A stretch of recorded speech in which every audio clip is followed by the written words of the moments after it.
Hey everyone, so I'm back again. I had my consultation for bariatric surgery. I haven't met with the surgeon yet, that's going to be next week. But I met with a counselor, a dietitian, and a nurse who gave me a ton of information, went over procedures with me, and really got me, I guess, up to snuff on everything to expect. But it's all stuff I already knew because I had already done a ton of independent research. So it looks like I'll be getting the vertical gastric sleeve, and not sure when that's going to happen yet. I still have to meet with the surgeon. That'll be on Tuesday.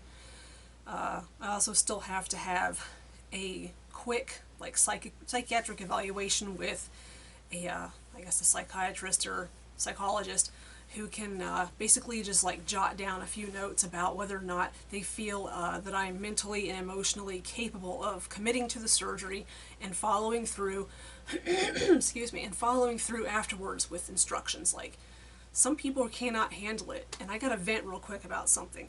So I joined Facebook groups that have to do with bariatric surgery, and in one group in particular, I guess this is just such a huge group. There's like 20,000 members in this group on Facebook. So I've been posting a lot lately about like nutrition tips and things like that. And I have finally decided to turn off commenting because of the stupid, I mean horribly stupid, like to the point of vulgarity, stupid comments that people make. And when I read comments on other people's posts, and I'm just like, wow, like it just blows my mind the number of people who just went through the surgery, faked their way through the appointments, and then just kind of thought, well, half my stomach's gone, so I can still eat whatever I want, and I won't keep getting fatter, right? Well, no, it's a complete lifestyle change. It's like they did no research. It's like their doctors didn't tell them anything, which I know is bull crap. Their doctors do tell them these things. They just don't want to be accountable. And so I finally started turning off commenting on my posts because 99.9% of the time, some of these people sound like stoned 8-year-olds. Like you're talking to a child. In fact, one girl even inboxed me asking me for cooking tips and like some help with cooking. And I asked her, so what do you already know how to cook? And she said, well, I like pizza and I like tacos. And here I am thinking, girl, I didn't ask you what you like. I asked you, what do you already know how to cook? And so I asked her again. I said, so do you cook those things, or are those things that you just happen to like? She said, well, I like beans too, and I know it's all bad for the surgery. She wasn't answering my questions. I couldn't get anywhere with her. Did I want to help her? Yes. But did I think that she was capable of communicating with me constructively and productively and clearly, and then, would it be worth my while to talk to her? No. So I finally just gave up. I finally told her, look, you've got leg work to do. If you haven't had the surgery yet, then, you need to rethink this. You don't sound like you're ready. You don't sound like you're willing to listen to what anyone's telling you. You can't even answer my questions. I mean, you're seeing this as like an easy way out. It's not. It's not like getting a car or getting a tattoo or shaving your head. It's not like that. It's not something that's going to happen overnight. It's not something that, oh, the doctor's going to fix it for you and your weight problems will go away and you'll be fine. No, it takes work. You have to be willing to commit to for going through with the surgery, following all of your post-op instructions, and it's making the permanent lifestyle changes.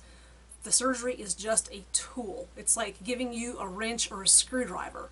And, it's up to you whether or not you use it correctly. If you don't use it correctly, it's not going to do any good.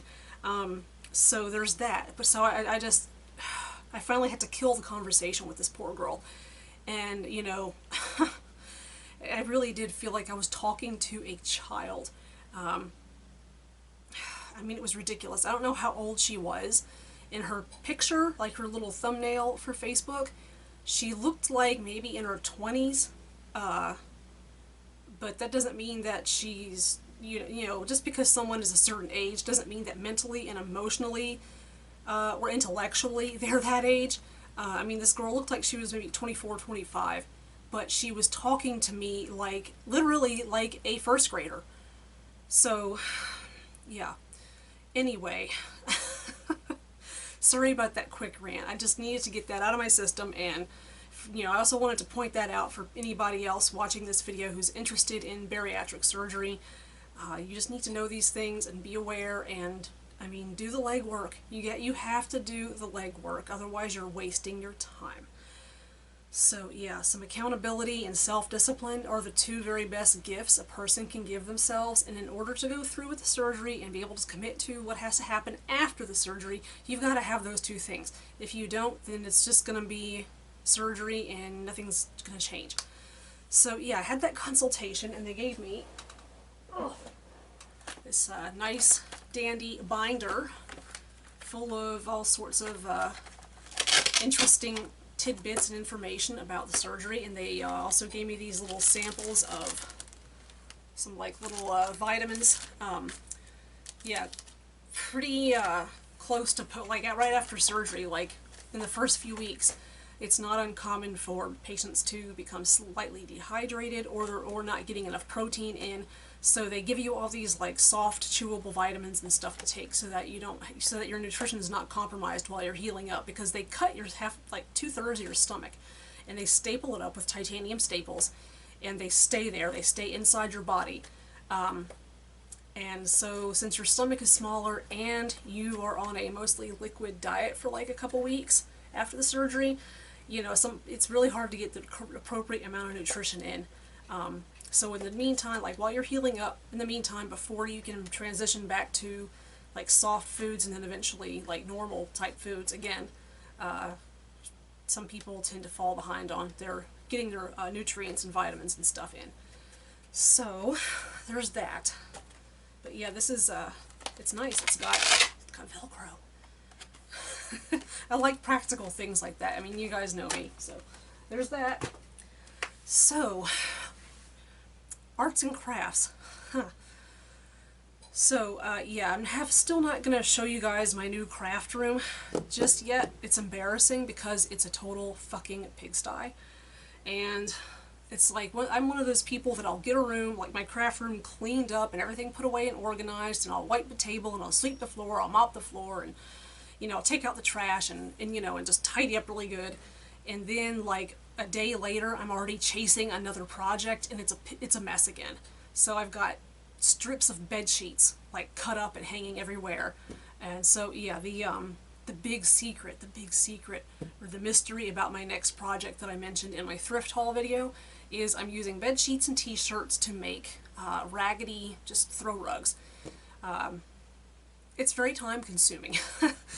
Tearing up and cutting up sheets, that seems tedious, but wait until you get your cord or your braid going and you're trying to like sew it all in a big oval or a circle to make the rug. It is not fun. It's very tedious. It's the kind of thing that like if you're on the autism spectrum and you have to keep your hands moving, like doing something, keeping yourself kind of like busy, it's good for people like that. I sit and watch TV while I'm working on it. I like to have something that my hands moving, doing something while I'm watching television. So it's stimming. That's the word, stimming. I think when you're having to concentrate on something or complete a task or focus on something, but you're kind of like your brain is telling your body to keep moving and doing stuff, but you can't really do that. So you'll see people on the autism spectrum kind of like fidgeting or whatever. They're stimming. They're trying to get like, I guess like this anxious, like invisible energy out of themselves. I did it when I was a kid, but I haven't done it much as an adult, but I still do enjoy having something to keep doing with my hands, to work on with my hands. So I got maybe halfway through turning a braid into a rug, and I had to just kind of like walk away from it for a few days. That's just kind of how I operate. It's gotten worse over the years. I think the only cure for my issue is I'm going to have to pick projects that go a lot more quickly, generate faster results, tangible results, and things that I can execute like relatively quick without too much setup and without too much breakdown. Setup meaning getting everything ready, breakdown meaning getting it all put back away and cleaning up. So yeah. Yeah, the craft room is a pigsty. I am eventually going to show you guys, but just not today. So, something else I've been developing an interest in is pouring painting. That's where, I think you guys have probably seen this elsewhere on YouTube or somewhere. You take a canvas, you cover it with a solid color of paint, and you tilt it around and get it to like run and even out. And then you take paint of either different like consistencies of thinness and thickness. Some people will add silicone oil, some people will add like, I don't know, KY jelly. I actually thought about trying that because I can't, silicone oil can be kind of pricey. Like someone, I saw someone leaving a couple comments on some videos talking about how they ordered silicone oil in a 1 ounce bottle, and they didn't realize that it was going to be like literally like an eye drops bottle. They thought they were getting something slightly bigger. I don't know, maybe that person just didn't know, didn't have any kind of healthy precedent of perspective on what an ounce is, like 1 ounce. So, yeah, I'm going to look into that. I have some small canvases. I think I need to get more though. So that's another thing I'll do. I'll plan a project, I'll buy all the supplies I need for it, and then I'll hit a bump and then just get fed up and irritated, and not just one bump. If it's 2 or 3 things that cause me to have to figure out a workaround, or I'm just it's easy to get frustrated. I've got quite the mental load lately. Like I said, I'm still living at my mom's house. Things tend to be very stressful around here at times. So dealing with everything in the house and then trying to concentrate in an art project and problem solve and figure out workarounds when something's not going right, it's very exhausting. So yeah, but I'm trying to get better about that. I'm trying to get better about not starting a project and then abandoning it 3 days later. So I'm going to try the paint pouring. I'm going to experiment doing it with oil or something, or then doing the other way with the paints being different thicknesses and different textures and whatnot. Yeah, I got a couple things I'm going to try, and I'll definitely let you guys in on that when I decide to do that. So that's pretty much it for now. Again, my foot is healing up very nicely. Pretty much the scab is pretty much gone, and it's just like it's just kind of itchy. There's a line there. There's definitely going to be a scar. Still very slightly swollen, but that'll go away once like all the blood vessels and everything heal up inside and everything. So yeah, walking around, getting around, doing everything just fine. Alrighty, so I guess that's pretty much it for this video. Actually, no, there is one more thing that I want to show you guys. Okay, so I decided I want to learn how to sprout beans. These are mung beans. They've been soaking for about 23 hours. So in the next hour, I'm going to get to do my, I'm going to get to put them inside my little sprout thing I made. So, a quick explanation. So something that tends to be high in protein, as we all know, is beans. Mung beans pretty much are the top dog of protein-rich beans and legumes. So I'm trying them a few different ways. Once you cook them or sprout them, it depletes probably over like 50% of their protein content. However, I do like bean sprouts. I put them on sandwiches, I'll put them in stir fry, put them in salads, or just like saute them and just eat them. You can also grind them up into your smoothies and stuff like that. So anyway, I went to the Asian food market yesterday and found dry mung beans. So I'm following some directions I found on how to make them go from beans to little sprout babies. So I've got one of these things here. I'm sure you guys have probably seen these at bars. Like you fill this bottom part here with ice or ice water, then you put this in there, and then you put like your oranges and your lemon, like your slices of orange, slices of lemon or lime, and then like some cherries or something. And then there's a lid that goes on it. So I actually went ahead and drilled little drain holes in the bottom of all the little cubbies, these little spots here. And in the next hour or so, when these hit the 24-hour mark, because you have to soak them for 24 hours, yeah, they're gonna hit the 24-hour mark, and you can kind of like see like where their little skins are kind of coming off. You can see like they're getting kind of bloated and their little jackets are popping open. There's a good one right there. So yeah, 24 hours. So I've got another hour and a half to an hour to go. And then what you do is you take, I'm going to put a few beans, like a handful of beans in each one of these little compartments. And you give them some fresh water, and then you cover them up and you put a cloth over top so to keep the light out. Otherwise, they'll produce chlorophyll and get green leaves, and you don't want that because the green leaves are very bitter.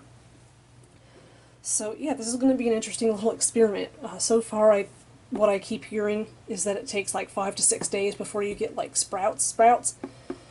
So I guess I'll do that later, and then in my next video, if anything's happening, I'll definitely tell you guys.